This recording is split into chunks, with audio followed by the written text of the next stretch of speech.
Hi, my name is Laura Bursch, and I'm the owner of Bursch Travel. After 65 years of business, we know what's on your travel bucket list, but there is one destination that I think is in a list of its own, and that's Antarctica. So we're talking all things Antarctica today because if you get the opportunity to go, chances are it's going to be the only opportunity. So we want to make sure that your trip is absolutely perfect, everything that you were looking for. So with me today, I have three special guests. Jess Linquist is a travel advisor from our Bursch Travel Rapid City office. She just got back from Antarctica, so we're going to hear all about her trip. But then we also have two people from Silversea. Tim Am is their head of expedition sales. He's going to walk you through the day-to-day and maybe kind of ease your fears of what the term expedition means and how you shouldn't be intimidated by it. It's really meant for nearly absolutely everyone. And then Maggie Holen is our area sales manager. She works with Bursch Travel day in and day out to make sure that not only we get our clients on the right ship, the right itinerary, but she provides us with those special incentives, those special value to make sure that you get the best price out there. So make sure you stay tuned towards the end of this presentation because Maggie's going to be talking to you about something pretty incredible. But with no further ado, I'm going to send it over to Tim. Tim, thank you so much for being here. I can't wait to hear more about Antarctica. Thank you so much. And yeah, it's a privilege to be here. And you will be meeting one of our guests, I should say, Jessica. She joined us on an experience down in November, December last year. So she'll definitely be chiming in as we go.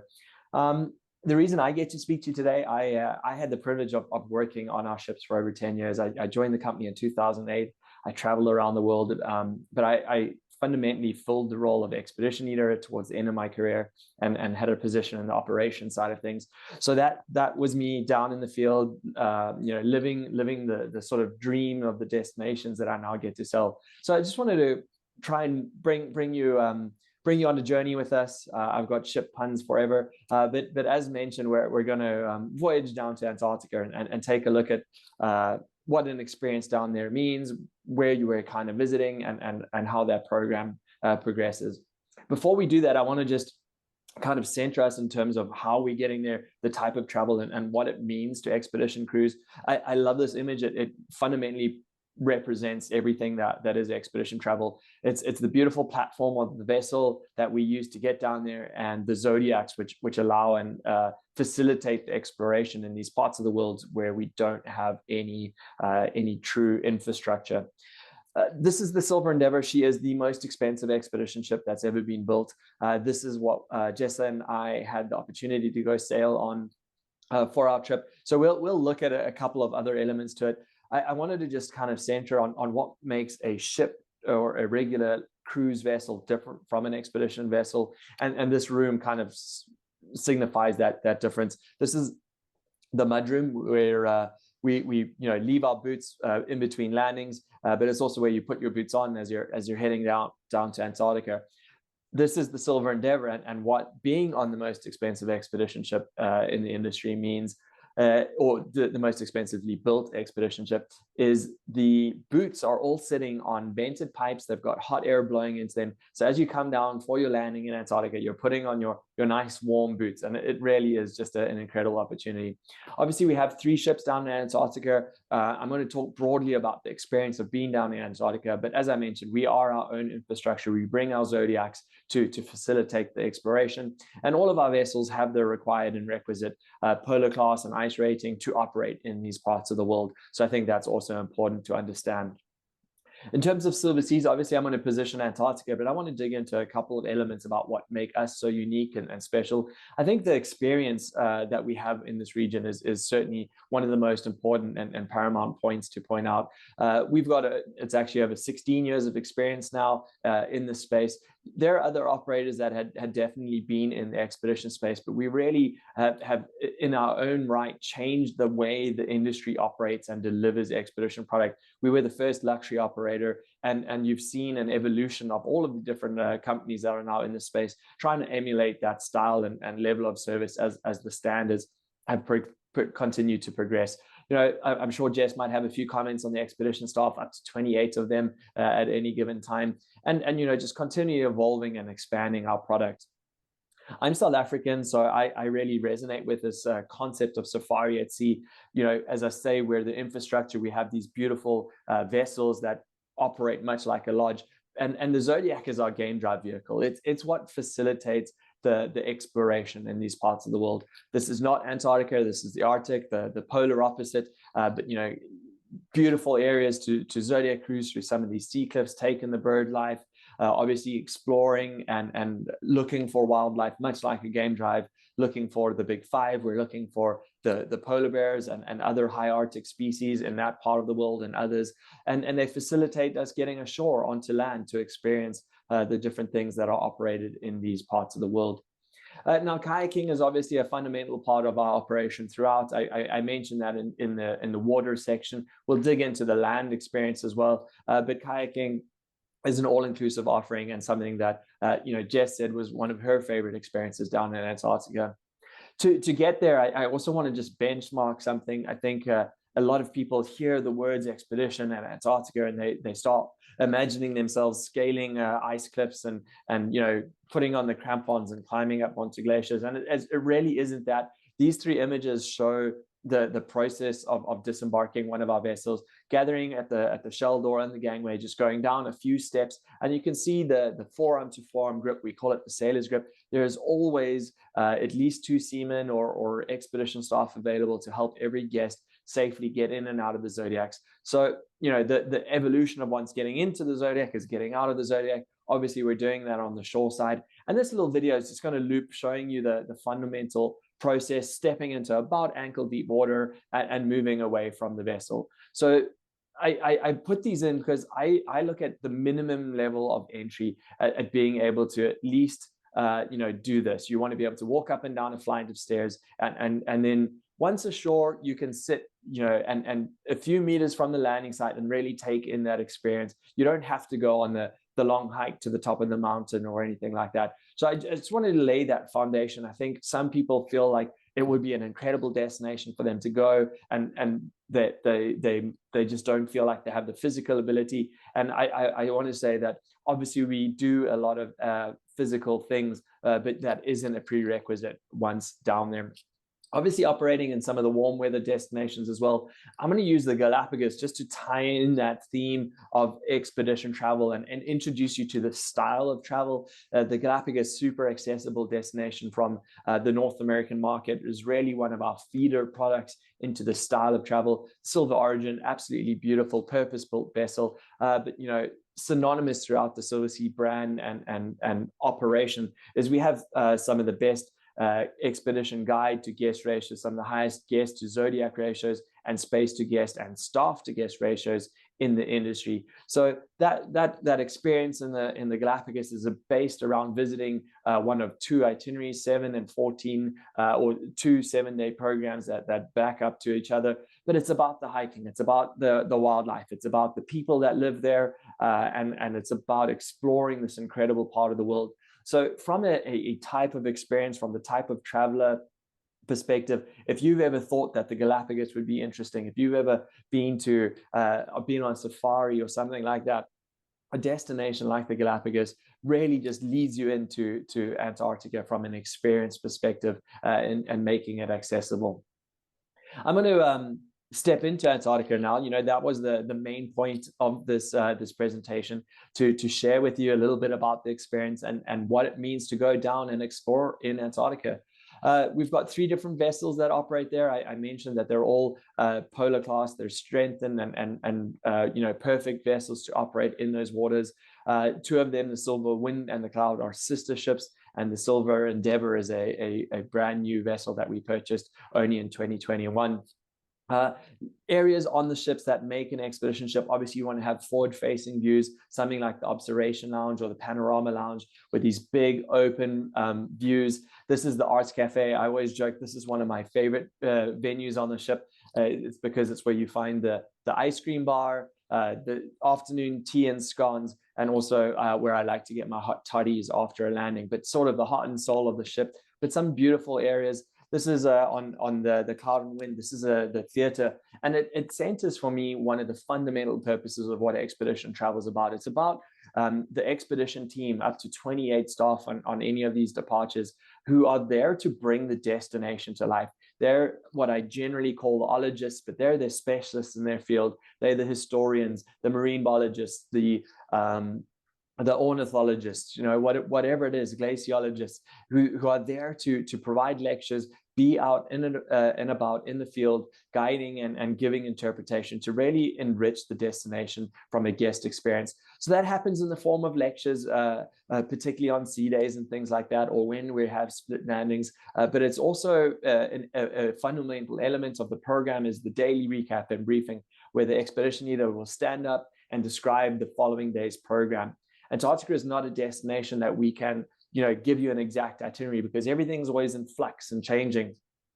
Just look at some of the other outdoor areas. This is the pool grill on the Cloud and the Wind. This is the pool grill that serves as a breakfast and lunch venue on the Endeavour. Some incredible spaces to just enjoy and take in the scenery and the destinations that we're visiting. We have a number of different dining options, like La Dame, which is our specialty restaurant, La Terrazza, the big Italian concept restaurant, and then the main dining rooms on these vessels. So multiple different dining menus, plenty of options to explore and to experience the fantastic cuisine as presented by the Silversea ships.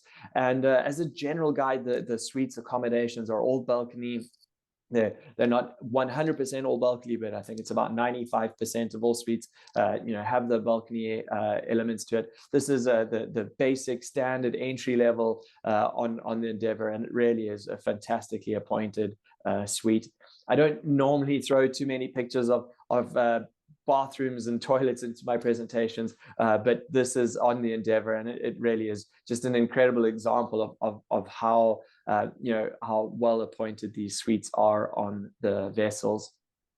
As I mentioned, you want to have these outdoor spaces, you want to have these forward-facing spaces to be able to take into the experience. I showed you the mudroom on the Endeavour. Obviously, on the other ships, we haven't got quite the boot warmers, but beautiful venues as well that facilitate the style of travel that we want to get guests open and exploring these destinations. The pool deck on the Cloud and the Wind with heated pools, 2 spas and jacuzzis, and you can see the entire wraparound deck to go on and explore. One of my favorite spots as well on the vessel, the forward jacuzzi, where you can sit and have a glass of champagne and just take in the scenic beauty and the Lemire Channel, or some of the iconic areas that we sail through on these voyages down to Antarctica. As far as an operator go, we're in an incredibly unique position with Silversea. We have one of our ships offering the 3 different styles of programs on rotation down in Antarctica. And I'm going to just start our journey where all journeys down to Antarctica start for us, and that's Santiago, Chile. We include a pre-night hotel at either the JW Marriott or the W Hotel. And then we provide all transfers down to get to the vessel, either to embark the ship in Port Williams, or in the sake of the Antarctic Bridge or the fly cruise program, where the vessel awaits us just off anchor at King George Island. I wanted to touch on the 3 styles of travel down to Antarctica, just to broaden the horizons and give you an understanding of what is on offer, so to speak. This is typically what we'd call the longer format cruises, or the 18-day programs for us. And it heads out to one of my favorite parts of the world. This is the South Georgia archipelago. Typically, these voyages will start in the southern tip of South America, and then make their way out either to the Falklands, South Georgia, and then down to the peninsula. South Georgia itself is about 100 nautical mile long island. It is a wildlife mecca. This is obviously an incredible marketing image, but I assure you, we didn't have to fight the penguins on their labor hours to come and stand up next to the Zodiac. This is what our guests experience when we land down in South Georgia. It truly is a wildlife mecca. The reverse image of that is something like this. This is what about 100,000 pairs of king penguins looks like. It really is an incredible wildlife destination to go and explore. Obviously, other elements to it as well, the big elephant seals, fur seals, and a number of other penguin and these beautiful birds, the mollymawks or the albatross species, can be found nesting there. So it really is a wonderful destination. Then the most common style of visitation down to Antarctica, the vast majority of people exploring the peninsula where we operate are taking this or a variation of this style of travel. It's the 2-day sailing across the Drake Passage, your 6-night program down in Antarctica, and then the return via the Drake Passage to the southern tip of South America. The area that we as a brand definitely own in terms of our capacity and our dominance in that position is this fly cruise program. This is what Jess and I actually experienced on the Silver Endeavor in November, where you fly down to Punta Arenas, spend a night in the hotel there in order to take advantage of the weather windows down on King George Island to get us in safely. It is taken what is traditionally that 2-day sailing and turn it into a 2-hour flight right down onto the continent, onto the South Shetland Islands for your time in Antarctica. Just to look at that experience, this is a bit of a marketing image. If Jess and I had to pretend this was our trip, it would be a lie. I think we had about 50 knots of wind blowing across the runway, ripping people's hats and beanies off. So not every occasion do you get the red carpet, but still no less of an experience as you fly across the southern tip of South America, over the Beagle Channel, over the Drake Passage, and then on approach, you see the fantastic Silver Endeavor waiting for you at anchor just off the southern tip of the island. The planes themselves are specially navigated and equipped to land down in Antarctica. It is a gravel runway. But the incredible thing about this style of travel is from the moment you step foot in Antarctica, your experience has begun. It's only a short shuttle ride from there down to the beach, and you board your Zodiacs off on your way to the ship for your very first introduction to the vessel.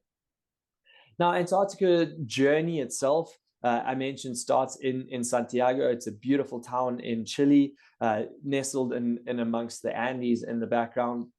We have that as a first dropping off point for all of our trips to get the pre-program together. Now, the Drake Passage is often considered one of the most volatile seas in the world. I've spent over 100 days of my life in that passage alone, let alone exploring Antarctica. And it can be the Drake Lake as much as it can be the Drake Shake. But just to illustrate, a number of different operators are sailing out of Ushuaia, which sits on the Argentinian side. We use Porter Williams, which keeps all of our operations as domestic within Chile. And it also means that we have Chilean pilots on board at those departures, which enables us to sail past Cape Horn, which is not something yet you can do with Argentinian. The beautiful little quaint town of Porter Williams sits on the Ile de Navarino. That's the Navarino mountain range in the background. And we're guaranteed pier space there. It's a beautiful opportunity to take in the Beagle Channel. And from there, it's about crossing the Drake Passage.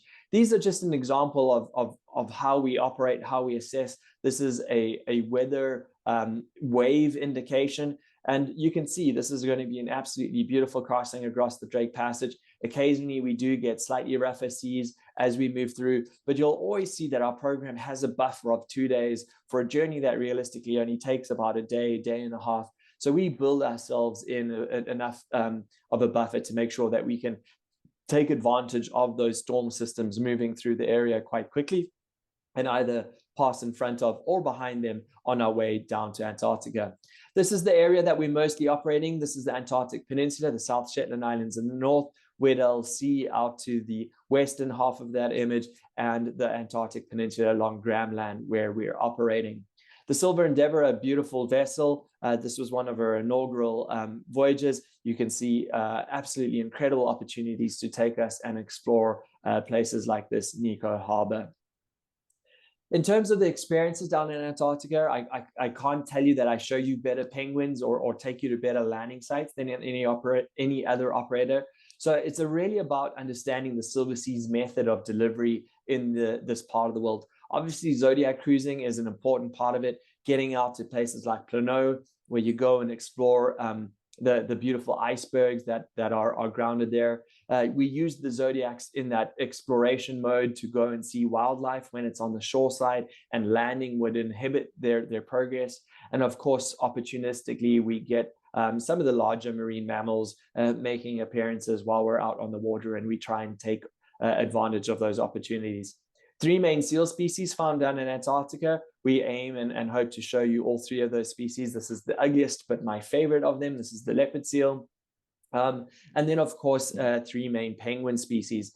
This image really just is in my mind to illustrate that we're operating in the Southern Hemisphere's breeding season. We're in their summer months. So we visit the entire period of the penguin breeding cycle. Earlier on, it's mating and egg-laying behavior. Then it's the chicks hatching. And later on in the season, as they fledge and start becoming a little bit more active and chasing the parents around. The penguin species that we see down there, these are the three of them. This is the little Gentoo penguin, the aptly and easily named and easy to remember chinstrap, and Adelie penguins for our three main penguin species found at different areas throughout the peninsula. A couple of other styles of exploration. We do go on a couple of great hikes when weather conditions and the snow, I should say, conditions allow and permit in different parts. And of course, that kayak program to get out, disconnect from all noise, and really just be at one in peace in nature. It really is an incredible perspective to take in the great white continent.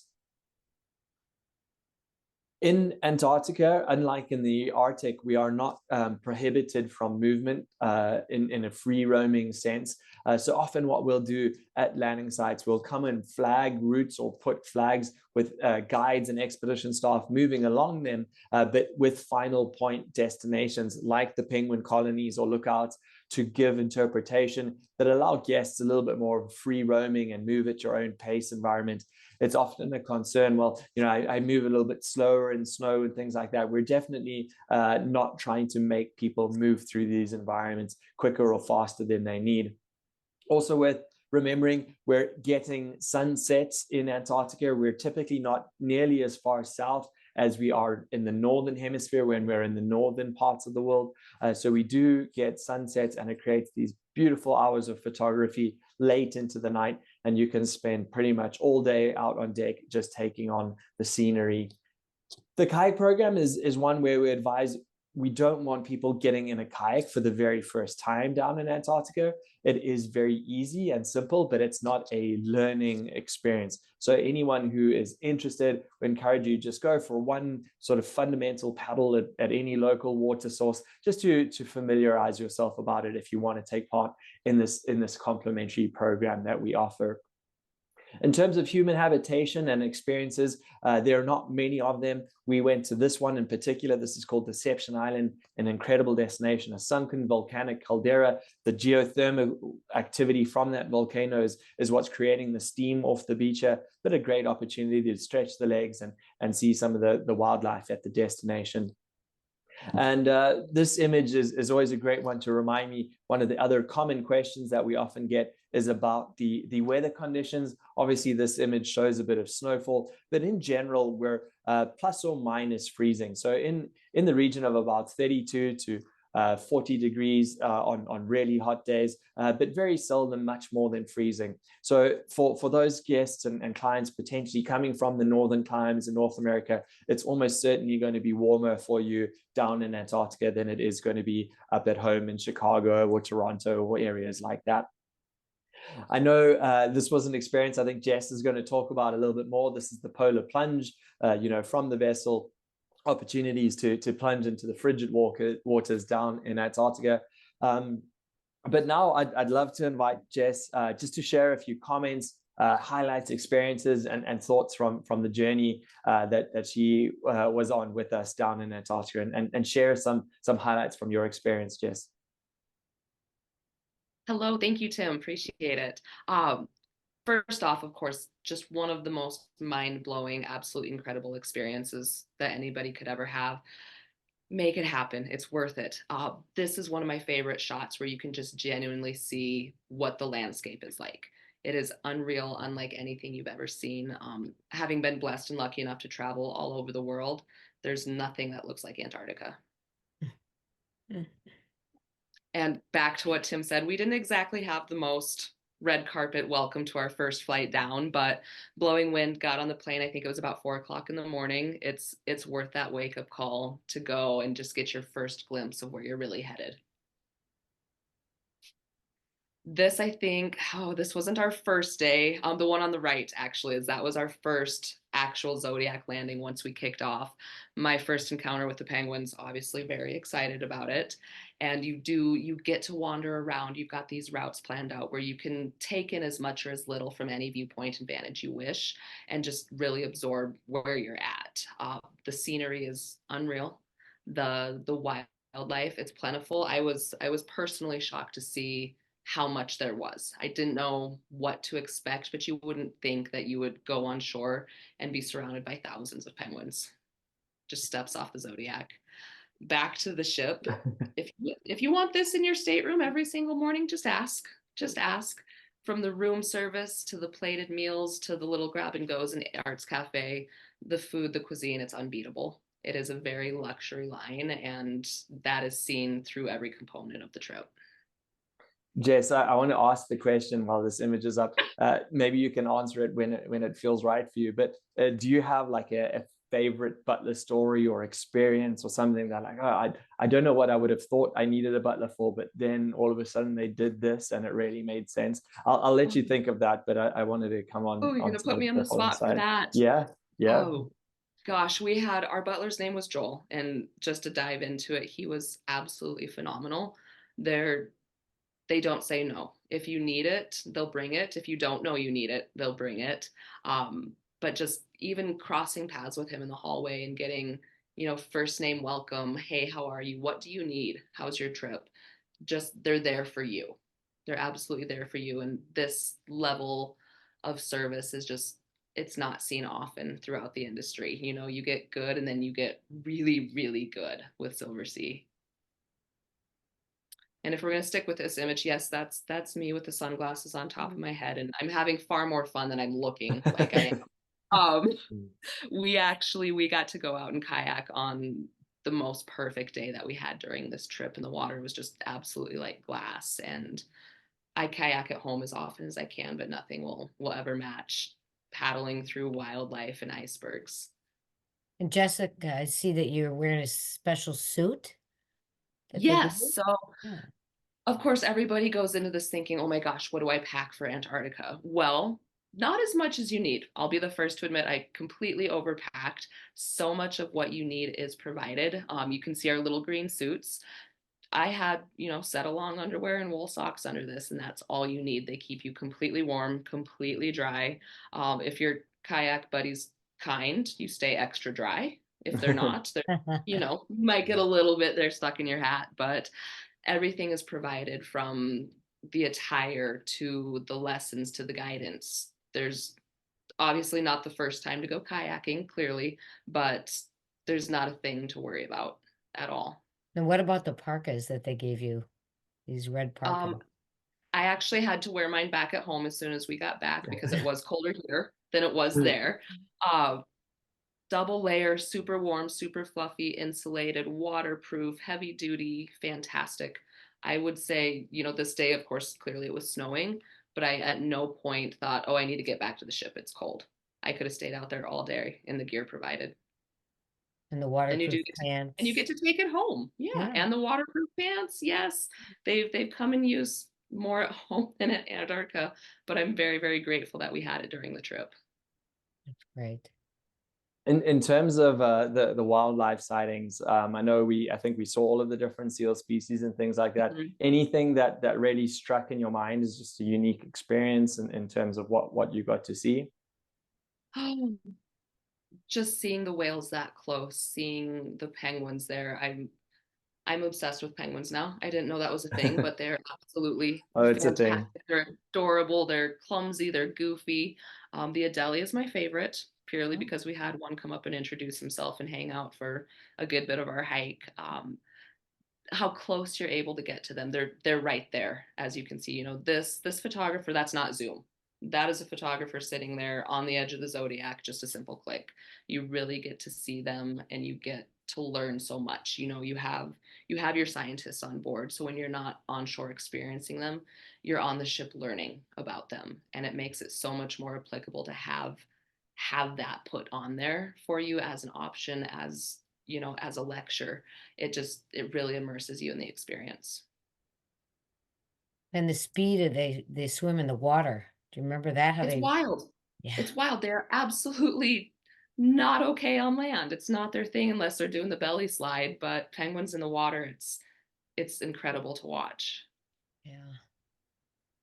And this it's exactly what it looks like. Every single Yeah. photo, it doesn't do it justice. I've None of actually them are edited. I've pulled all of these images from the photo. The onboard photographer actually presents at the end of each voyage I think it was a 6 minute or so odd sort of highlights recap of the destination, and all of these images are actually taken from the trip that we're on. So I wanted to point that out, that I wasn't just finding the best brochure shots. This was all photography from the voyage that we were on. Do And you what month do did you you, remember this experience? Yes, I do. Yes, I do. This was actually back to Our that first picture. Really landing. excited for the penguins. We got to hang out on shore, a little extra on this one. We had some ice kind of roll into that bay, and the way Silversea just dives in and manages and handles, we were having fun, keeping warm, doing some jumping jacks and things like that. But just to come off the Zodiac, start your hike, there's penguins on the left, seals on the right, and you turn around and that's your home for a week right behind you. Yeah, absolutely fantastic. We were there with a group of travel advisors who we wanted to introduce Antarctica to. It was a great bunch that we were there with. But obviously, Jessica, I think one of the strongest elements that we as a company wanted to facilitate is helping you understand the destination, so that you can pass on that love, that passion, and that excitement for Antarctica. I want to play this one video quickly. I think Steve McGurry does an incredible job of just summing up Antarctica, and then maybe we can get into any other further questions or insights that we might have.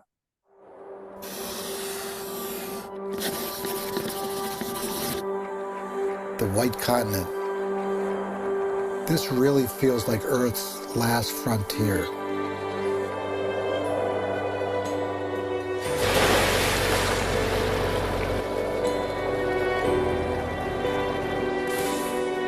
It's so wild and remote here, but you instantly feel at peace. Everything is so vast, so pure, quiet. It's awe-inspiring.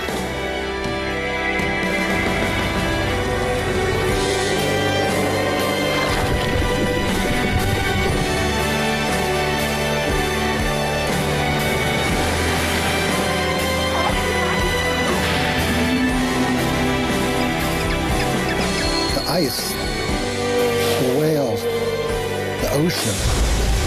This is a sanctuary we all have to treasure and preserve.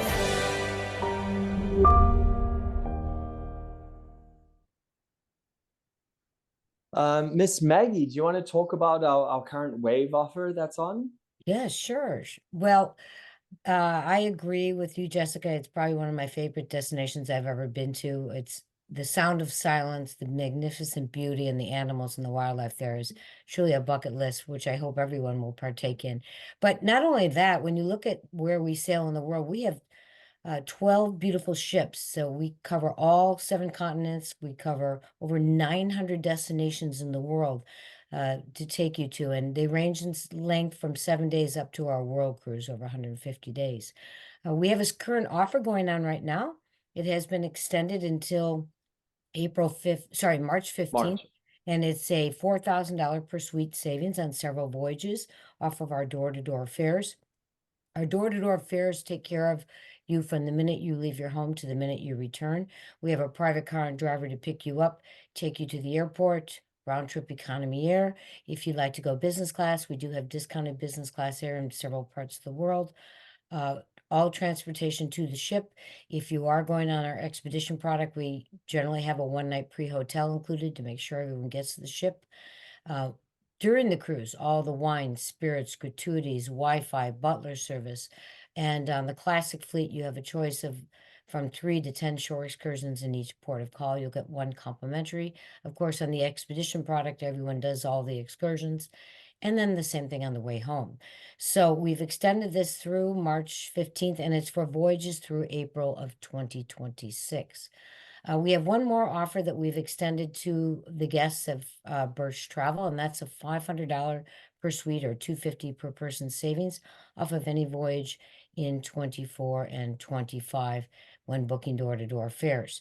So if you have any questions, please reach out to Jessica or any of the team at Bursch Travel, and they can reach out to myself or Tim, and we'll be happy to help answer those for you. But we hope to see you on a Silversea cruise in the future. Thank you. Jess, I know from our side, we really wanted to just touch on Antarctica, bring to life the type of experience, the different ways that you can get down there, the things that you can see. I know you've got a couple of voyages highlighted towards the end of this year, beginning of next year. Obviously, complete access to our entire deployment across the 3 ships all the way through to 2026. Is there anything else that I can help you or anyone that you think might be listening understand the concept of travel down there, or what makes it such an incredible destination to go and explore on a Silversea ship? Having had the incredible opportunity to do so myself, as an advisor, we can do the research, we can do the homework on anywhere, but until you've actually been there, it's hard to describe what something like this is genuinely like. So having been able to go get the understanding, there's truly a fit for everyone for Antarctica. If they have, the shorter vacation, let's do the bridge program just like we did. If you want to experience the Drake Passage, if you've got the time, it's a fabulous option to see a little bit more of an area on the planet that just isn't accessible day to day. Okay, Tim, Maggie, Jessica, thank you so much for everything today. That was an incredible presentation.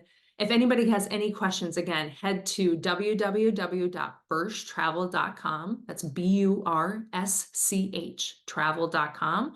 There you can find our contact information to call any of our locations around the Midwest. If you want to share this with your friends, we'd love you to share. You can find it on our Facebook page. We're pretty much everywhere. So come find a Bursch Travel Advisor. Make sure you take advantage of that incredible offer that Maggie just spoke about. And we hope to see you in Antarctica. Have a great one.